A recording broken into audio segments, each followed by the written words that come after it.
चांदपुर गांव में एक सीनू नाम का बहुत ही गरीब लड़का हुआ करता था। सीनू गरीब था लेकिन उसका दिल और नियत बहुत ही साफ था। वह जानवर से बहुत प्यार करता है और सारे जानवर भी उससे बहुत प्यार करता था।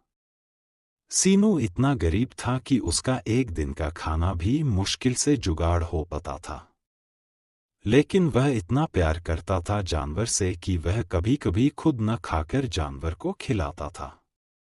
ऐसे ही हंसी खुशी से जानवर के साथ सीनू वक्त बिताते। एक दिन सीनू काम की तलाश में दूसरे गांव पर जा रहा था। इस समय सीनू का नजर एक कौआ के ऊपर गया। फिर सीनू देखा कौआ तो बहुत ही बीमार और घायल है। उसके बाद सीनू ने उस कौआ को उठाकर घर पर लेकर आया और उसको मरहम पट्टी और दवाई देने लगा। और फिर धीरे धीरे तो कौवा ठीक होने लगा। जब उस कौवा पूरी तरह ठीक हो गया, फिर सीनू उसको जंगल पर छोड़ दिया। फिर सीनू पहले की तरह जैसे तैसे दिन का गुजारा करने लगा। ऐसे ही कुछ दिन बीत गया। फिर एक दिन सीनू उदास बैठा हुआ था क्योंकि उसके पास खाने के लिए कुछ भी नहीं था और जानवर को भी देने के लिए कुछ भी नहीं था। फिर उसकी नजर जमीन पर पड़ा। उसने देखा कि एक 500 का नोट जमीन पर पड़ा हुआ था लेकिन आसपास कोई भी नहीं था।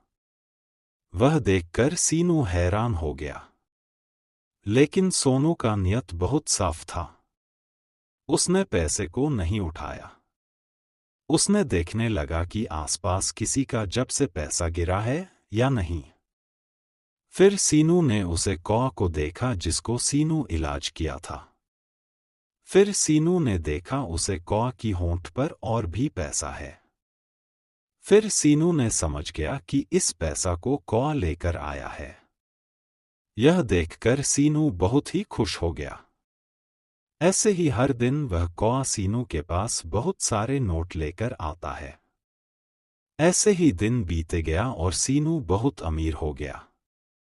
तो दोस्तों, हम इस कहानी से क्या सीखा कि आदमी हो या जानवर सबसे प्यार करना चाहिए, क्योंकि प्यार करने से कभी भी नुकसान नहीं होता है, सिर्फ फायदा ही होता है।